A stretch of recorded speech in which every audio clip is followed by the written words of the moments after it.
Are you constantly cracking and popping your spine? Well, today we're going to talk about whether or not it's a good thing, whether it's a horrible thing for your back, and what to do if these manipulations don't fix it long term. That might have been a little too hard. So let's talk about what makes the noise of that manipulation, and then we'll talk about when it can be a good thing.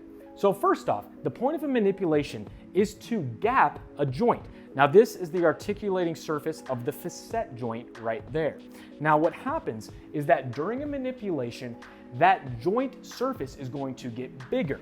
So we're going to take a joint from here and it's going to gap. Now when it does that, a small gas bubble is going to form within the synovial fluid that coats the joint.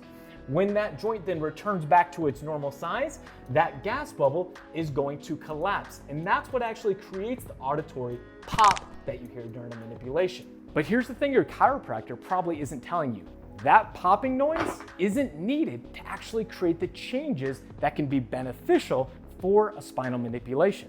What a manipulation does is decrease pain temporarily to open up a window for better movement so that you can do more rehab exercises.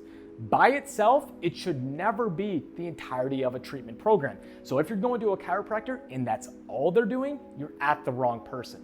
Now, who can it be good for? Someone who has localized pain within their low back or maybe some pain on their SI joint.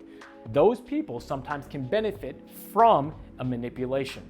But here's the deal again, that is never the only treatment. What's more beneficial is things that you do after the manipulation that will actually fix the true cause of your back pain. And stick around after because we're going to show you a few things you can do if cracking your back doesn't lead to long-term relief of your pain. One of the first things people with back pain seek is a quick pop to help relieve it. But the truth is, this is often a short-term fix that can end up doing more harm than good and are the opposite of what you need to do to permanently fix your back pain.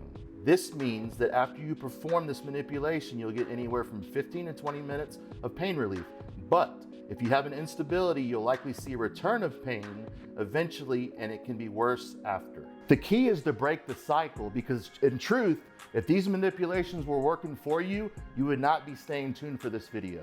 Now, if manipulations aren't providing you any lasting relief, it's likely because you have an unstable joint, and you would benefit instead from some stability work that helps you better control that joint so that you don't have that constant need to pop and crack your spine to find lasting relief. Rather instead, let's try some stability work. Here's one of my favorite drills.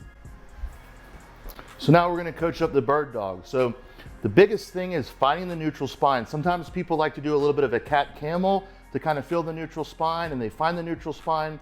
The first cue is push the earth the way I have him, push through his shoulders and get a little bit taller. Okay, good. Now I make sure his obliques are stiffing, pushing out laterally a little bit. We're gonna make a fist with this left arm. We're gonna raise up the arm a little bit, good. And then we're gonna slide this right leg back just a little bit. One big mistake is the leg too high, right? This is the big one, ends up coming out of the back. That's no good. We wanna lower the leg. Think about driving the heel back, the toe down, while pushing the earth away and keeping rigid just like this and holding for about 10 seconds at a time, returning in, sweeping the floor, only moving about the ball and socket joints of the shoulder and the hip, going back out for 10 seconds, driving the heel back, pushing the earth away, stiffen core, and tuning the stiffness depending on what your goal is. When it comes to programming for your bird dog, I want you to start off with 5 reps for 10-second holds on each diagonal. To progress, rather than do longer holds, I want you to do more reps. You can start off with a descending rep scheme pyramid of 6 reps, rest 4 reps, rest 2 reps. And that's how you're actually going to build up your endurance for better control. And if you want a little bit more endurance for how you can stabilize your core more effectively, check out this video on the McGill Big 3 core stability routine.